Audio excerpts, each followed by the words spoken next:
part 2 of our lecture on business processes and controls.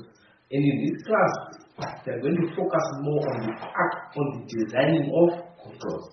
Now the question is, why do we need controls? So like I referred to in part 1 is, controls are a tool used as part of risk management. Because whenever you design a business process, things normally are not going to work perfectly as designed. There's always the risk that things could go wrong. So a control then becomes one of the best defenses against business failure. Because if this goes wrong, then I've got this control mechanism. And whenever you're looking at a control, it has to be in response to a specific risk. So the design of the control should ensure that it mitigates that particular risk and the arising causes and consequences of that particular risk. So now the big question is, what is a control? So normally when management are designing a system or a business process, they don't design with controls in place. They just wonder about, for us then to process the transaction within this business process, what activities should be performed. Then control then comes into play to protect the company from either careless, costly, or uninformed decisions or behaviors as part of risk management. So in fact, the control is a mitigatory mechanism to make that the right things are getting done at the right time and also then producing desired results. So what do you normally do as students? More often than not, we claim controls. You know that you need a password. You know that you need a unique username. But the question is, do you even know what risk is addressed by that particular control? So types of controls, I've got two main categories, general controls as well as application controls. So you need to master the difference between these two types of controls. Why? Because in an examination perspective, you can get a question which says, describe the general control that should be in place. So you need to know what is a general control, or you can be asked to describe the application control that should be in place. So a general control is a control that supports the entire system, so commonly known as umbrella controls. So you find a general control, you won't find it operational during the processing of a transaction. A classic example would be backing up a system. So backing up the system is not going to be happening during transaction processing, but it's necessary to protect the integrity of the system should anything go wrong. But then if you compare to an application control, let's say as an example, the control is there's a use of a drop-down menu to minimize human error and data capturing. So that control is actually going to be used when you're capturing data, which makes it an application control. So application control can both be either automated or manual. And when we look at those application controls, they can serve two purposes. They can either prevent the risk from happening, or they can detect if the risk or error has actually happened. I'll use an example. A prevent type of control could be, let's say you are in edit check. You are capturing data onto an online form, and you get to a section where you are supposed to enter your telephone number. An edit check could be that section will only allow you to enter numerics, because the valid number should only have numerics. So that's a prevent type of control. Let's say after completing you capture your data, you then get a message saying before you proceed, please confirm. Then that message is not acting as a detect type of control. Say, can you look at what you captured? Are there any errors? If there are any errors, then you are able to correct. That's not detect control. So whenever you are looking at designing controls, look at the risk. How can I prevent the risk from happening? If the risk happens, what can we do to be able to detect the risk? Which then gives you a more robust system of internal controls. So now looking further, the types of control that are available. So I've got this mind map, which is showing you the general control that can be there. So the idea for you is not to claim this mind map. I would want to give you a simple exercise. For each control that you can see, general control that you can see here, I want you to identify examples of risks that are mitigated by the control. So as an example, with the physical control, locking a room, what risks are we mitigating? Or if I go to system software control, this is general control, encryption of software, what risks are we mitigating?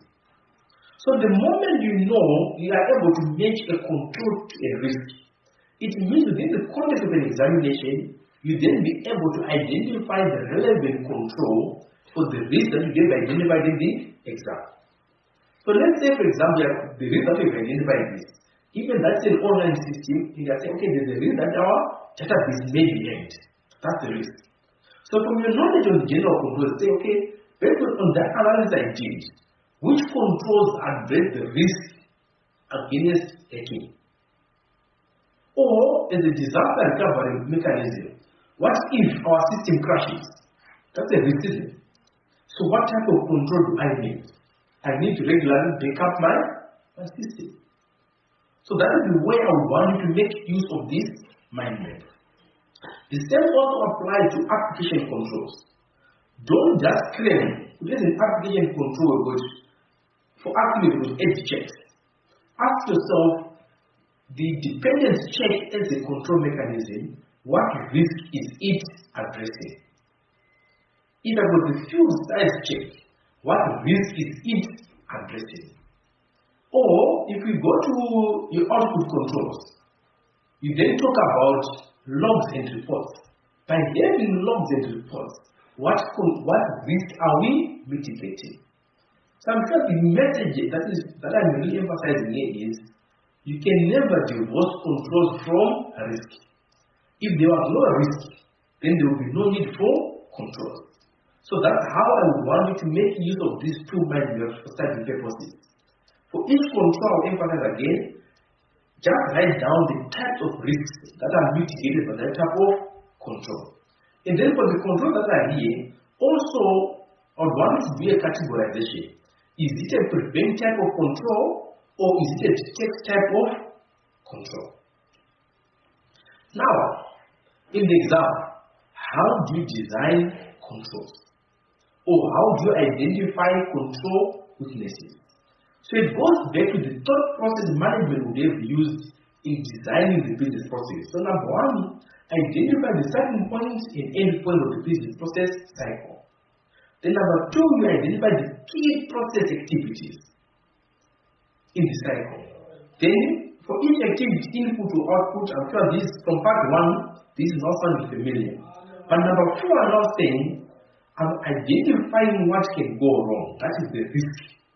For each process activity stage, what can go wrong? If I'm going to be asking a customer to complete an order, what can go wrong during the process of completing the order? That is the risk we're talking about. Then, once I've identified the risk, I ask myself, which control can best mitigate the risk from happening? So then go back to your stage of the application and general controls. If you have done that analysis I was talking about, that for each control, identify the risk mitigated. It means you are then able now to make the risk in the case study to the relevant control which can mitigate the risk. And always remember, a robust system of general control should have both prevent type of controls as well as detect type of controls. Then step 5 deals with scenarios whereby you've been asked to identify control weaknesses. Here the question is asking, we are not saying, okay, for those risks I've identified in step 4, do we have the control in place to mitigate the risk? If the answer is no, then that's a control weakness. So they are saying I've got a risk which does not have a mitigation measure. Or we can say, okay, the control is there. But the next question is the control designed properly to mitigate the risk identified? So a classic example would be, yes, in the entity, the guys are using a password, but Everyone in the office is sharing the same password. So I said, yes, the control is there, but the design is poor. Why? Because everyone in the office is sharing the same password. So these are the key steps you need to go through when you are designing a system of internal controls. But fundamental to you to be able to do this is, if you understood how the business process works. So it means step 1 to 3 are the game changers here. So step 1 to 3 is what you're going to get in the exam not knowing. Because when you get in the exam, you're going to know the system description. So understanding the system then becomes crucial. Then your risk analysis, we are using your risk analysis even from what you have covered in your financial management, enterprise risk management. Because different types of risks, with operational risks, financial risks, etc. That can assist you to identify relevant risks as part of step 4. So I've got an example here.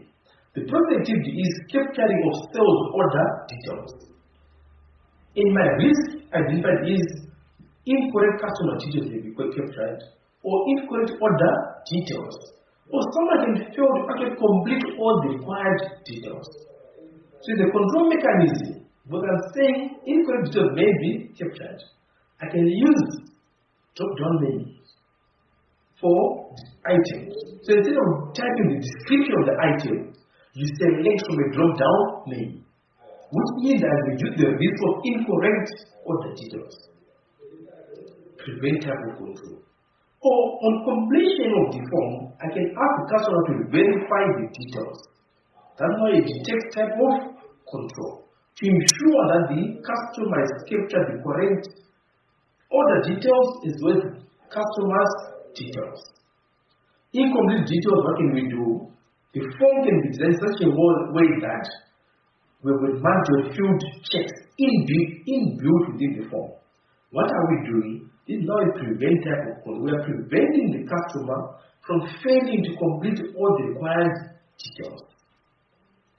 So I'm sure if you look at this example, one key thing that comes out here is, if you use this third process in the examination, you should then be able to comfortably come up with the relevant controls. Should you be asked to design a system of controls, or even come up with control weaknesses, because you know the risk that is being tried to be addressed. So our next step, we're going to go to part 3 of this lecture recording. We are going to round up our discussion on business process and controls. So thank you again for taking time to watch part 2 of this lecture recording. See you in part 3.